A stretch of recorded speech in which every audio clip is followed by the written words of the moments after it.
Welcome to An Interview in History. Imagine a podcast that serves as a bridge across time, connecting listeners to the voices of history's most impactful figures.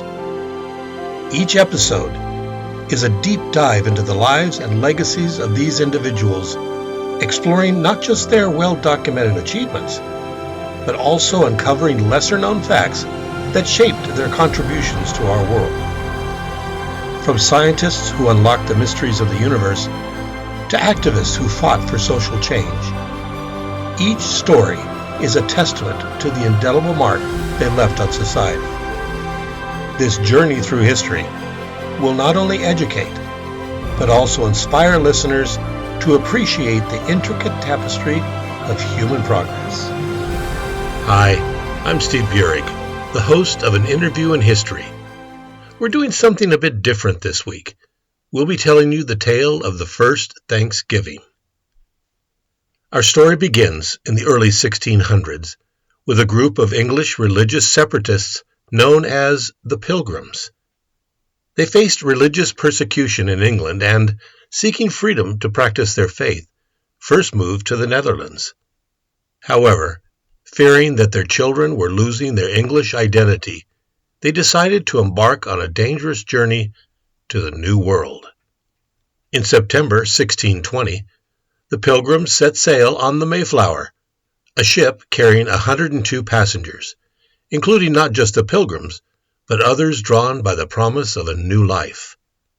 After a grueling 66-day journey across the Atlantic, they landed far north of their intended destination in Virginia, instead reaching Cape Cod, Massachusetts in November 1620.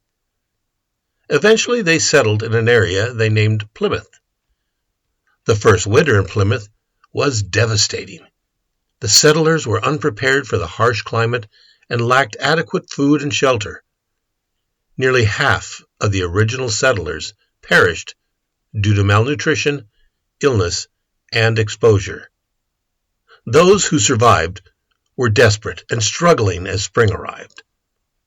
In March 1621, they had a critical encounter with two Native Americans, Samoset, a member of the Anishinaabe tribe, and Tisquantum, known as Squanto, a member of the Patuxet tribe who spoke English.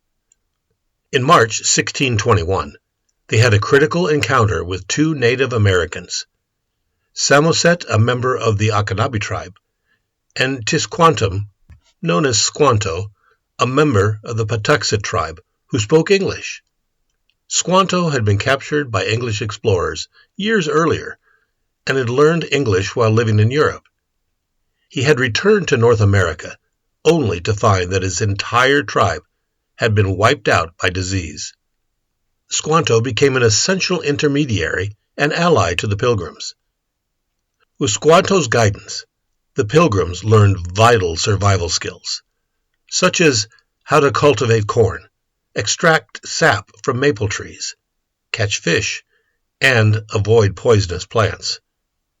Through him, they also established a peaceful alliance with the Wampanoag, a powerful local tribe led by Chief Massasoit.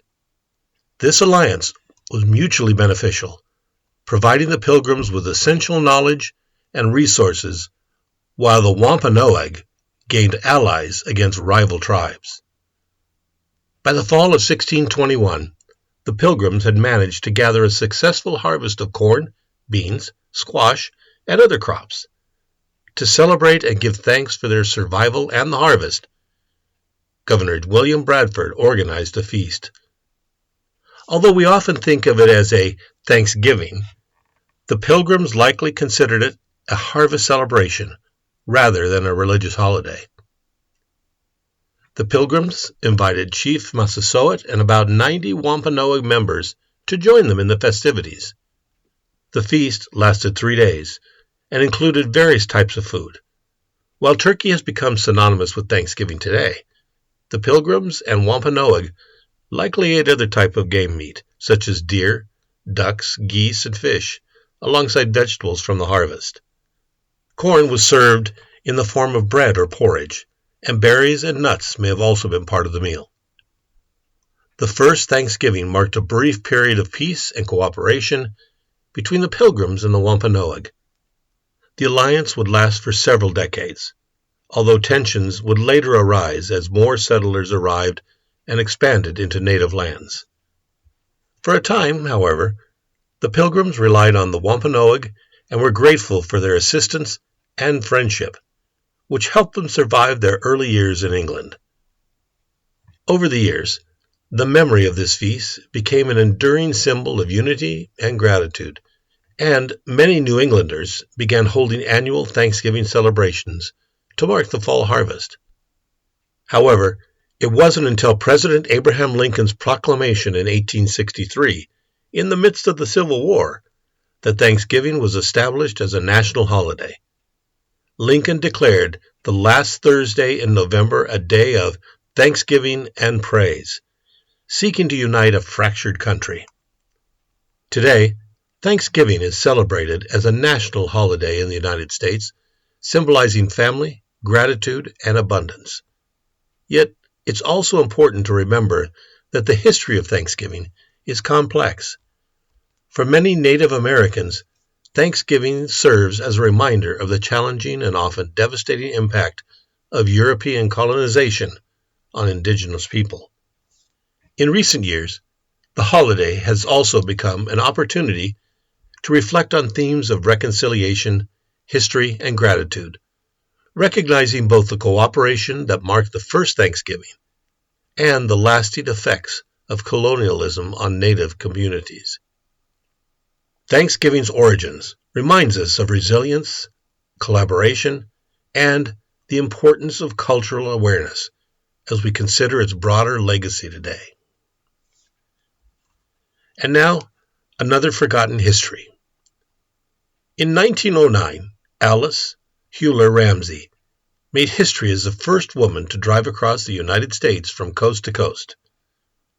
On June 9 of that year, the 22-year-old housewife and mother from Hackensack, New Jersey, embarked on a daring 3,800-mile journey in a green Maxwell 30, starting from Hell's Gate in Manhattan and heading to San Francisco, California.